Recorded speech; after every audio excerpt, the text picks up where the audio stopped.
안녕하십니까. 이어 1팀 시원설의 이서영입니다. 생각해보니 제가 신앙생활을 시작한 지도 벌써 6년이 다 되어 갑니다. 둘째 아이를 출산하고 육아휴직 중 시어머님께 믿음 생활을 권유받고 어느 교회에 다닐지를 고민하고 있을 때였습니다. 같은 동네 아기 엄마로부터 인도를 받고 중부교회에 첫 발을 내딛게 되었습니다. 어렸을 적 크리스마스 때 교회에 한 번씩 간 일 외에는 예수 그리스도에 대해서도 성경에 대해서도 예배에 대해서도 문외한이었던 저는 예배만 충실하면 믿음 생활하는 것인 줄 알았습니다. 그래서 주일 예배에만 충실했습니다. 그러다 예배 말씀을 들어도 도대체 무슨 소리인지 모르겠고 꾸벅꾸벅 입신되는 날이 많아서 이렇게 예배를 드리는 건 의미가 없겠다 싶어 성경을 알려면 어떻게 해야 되냐고 성김이에게 문의하니 수요예배와 훈련을 소개해 주었습니다. 수요예배는 아이를 어린이집에 보내고 직장생활하면서 참석하긴 무리여서 주일에 진행하는 훈련에 참여하게 되었습니다. 그때는 지금의 시스템과는 조금 다르긴 했지만 6단계 과정을 거쳐야 했습니다. 훈련 첫 단계는 나름 이해도 되고 소화할 수 있었으며 교재가 즐겁고 행복해서 매주 일요일을 기대하게 되었고, 기억하실지 모르겠지만 훈련 1단계를 마치고는 이런 제 모습을 보여드리고 싶어서 간증도 했었습니다.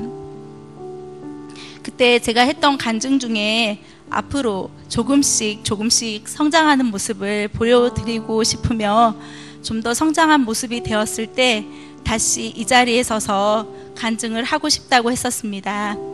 그런데 훈련 2단계, 3단계, 4단계가 진행됨에 따라 도저히 저와 맞지 않고 거북해서 훈련 시간에 회의를 들기 시작했습니다.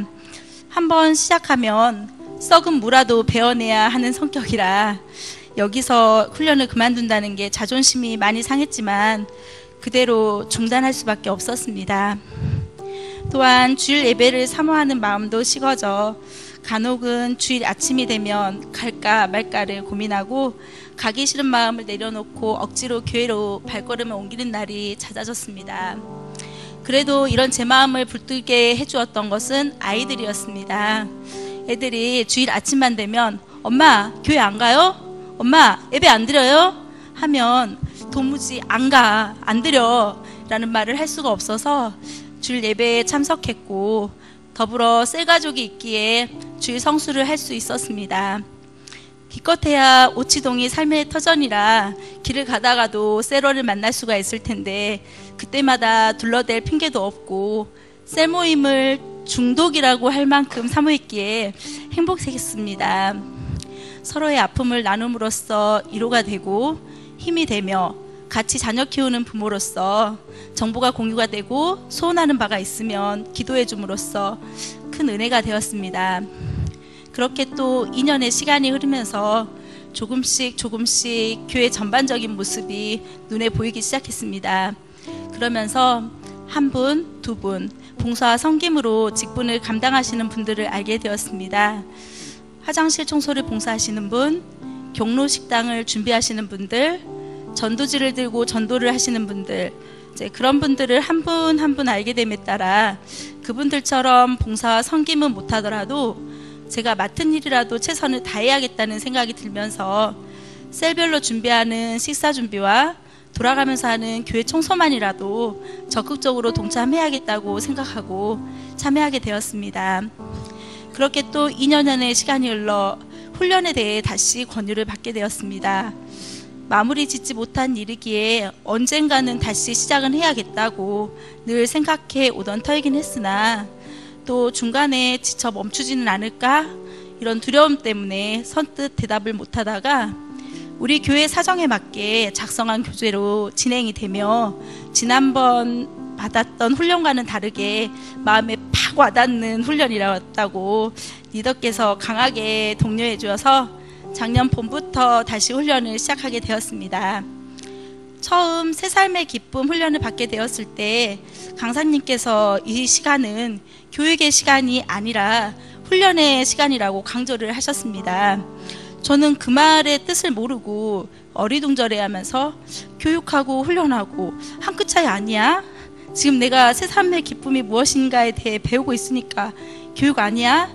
이렇게라도 반론하고 싶었으나 무지한 제가 탄로가 날까 염려되어서 참았습니다. 그러다 훈련 중에 작성하는 하나님 앞에서라는 체크리스트가 있는데 그 체크 목록에 대해 부담을 느끼기 시작했습니다.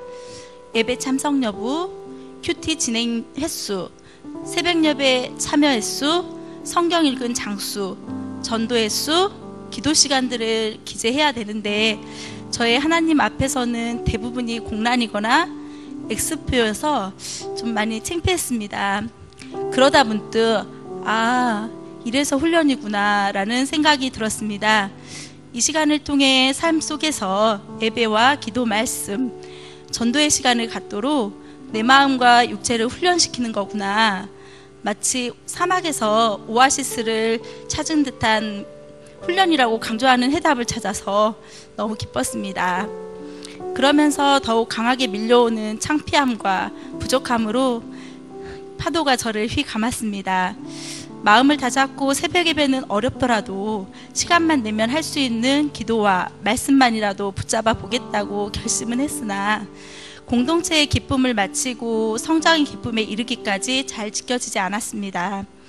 그러다 어느덧 훈련 마지막 단계인 사역의 기쁨에 들어서게 되었고 이 훈련을 위해 2년 내내 시간을 보내게 되는 게 아무런 성과 없이 이 시간을 마무리하는 것이 너무나 안타깝게 느껴졌습니다.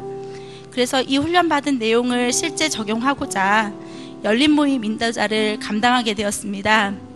그런데 하나님께서는 믿음이 부족한 저를 어찌나 잘 아시는지 제가 인도하고 있는 이 기간에 기도응답을 주심으로 제가 한 걸음 더 믿음의 기둥으로 올라설 수 있도록 역사하여 주셨습니다.